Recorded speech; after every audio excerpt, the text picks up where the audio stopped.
तो दोस्तों आज हम जगन डकैत को मारने वाले विष्णु जाट के घर पर पहुंचे और वहां पर उनके पिता से और गांव वालों से सभी से बातचीत करी कि कैसे ये अपराध की दुनिया में आया। तो विष्णु के बारे में सारी जानकारी लेने के बाद में हमें पता चला।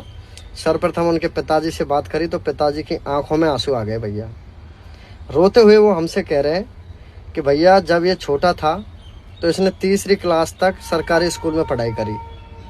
सरकारी स्कूल में पढ़ाई करने के बाद में इसका पढ़ाई में मन नहीं लगा और ये स्कूल नहीं जाता। हम मारते पीटते बिल्कुल नहीं जाता। थोड़ा बड़ा हुआ तो ये भरतपुर में मजदूरी करने के लिए जाता। हमसे कहता कि मैं भरतपुर में मजदूरी करने के लिए जा रहा हूँ, लेकिन वहाँ पर ये अपराध की दुनिया में पैर रख चुका। मतलब वो बताते हैं कि वो जाता मजदूरी के नाम से, लेकिन जो गलत संगति के लोग थे, जो बाइक चोरी वगैरह करते थे, दादागिरी करते थे, उनके साथ में ये मिलने बैठने लगा। तो इसको भी धीरे धीरे उसी चीज़ की आदत पड़ने लग गई। तब हमें पता चला कि हमारा बेटा बिगड़ने लगा है। तो हमने उसको बहुत अच्छे तरीके से समझाया। हम सोच रहे कि अभी ये बच्चा है तो इसको अभी समझ नहीं है, बाद में ये समझ जाएगा, लेकिन वो नहीं समझा। जब हमसे नहीं समझा तो हमारे रिश्तेदार, परिवार, आसपास के जो भी लोग हैं, सब ने उनको अच्छी तरह से समझाया, लेकिन फिर भी वो नहीं माना।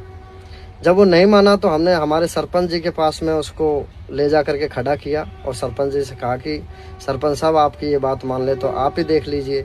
लेकिन सरपंच जी के समझाने पर भी उसकी आदतों में कोई बदलाव नहीं आया। वो वही बाइक चोरी करने लगा और लोगों में मार दाड़ करने लगा, उसमें कोई बदलाव नहीं आया।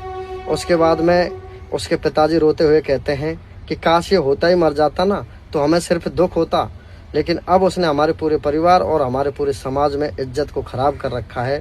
हमें शर्म आती है उससे मिलने जाने पर भी, लेकिन अब हम उससे मिलने भी नहीं जाएंगे। अभी वो बताने लगे कि 3 साल पहले भरतपुर की जेल से उन्हें एक संदेश मिला कि उनका बेटा अपराध की दुनिया से बाहर आना चाहता है। वो जेल में बहुत दुखी है और वो कहना चाह रहा है कि अब वो अपराध नहीं करेगा। तो इसके पिता हैं जो राम बाबू सिंह हैं, वो उनको वकील करके जमानत वगैरह करवा के छुड़वा दिया। छुड़वाने के बाद में जैसे वो जेल से बाहर आए तो उन्होंने ये कुलदीप जगीना वाला हत्याकांड कर दिया। उसके बाद वो अजमेर की हाई सिक्योरिटी जेल में बंद थे और उन्होंने वहाँ पर जगन गुर्जर डकैत को, जो धौलपुर से बिलोंग करते हैं, उनको हत्या कर दी, उनको मार दिया। तो ये थी विष्णु जाट की पूरी जानकारी। अगर आपको ये जानकारी अच्छी लगी तो सभी लोगों को शेयर करें कि कैसे वो अपराध की दुनिया में आया।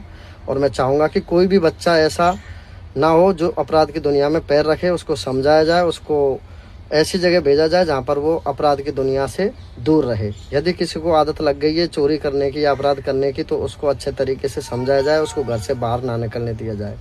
विष्णु जाट का गांव भरतपुर जिला में एक डीग तहसील है और डीग तहसील में अजान गांव पड़ता है। अजान गांव का रहने वाला है विष्णु जाट।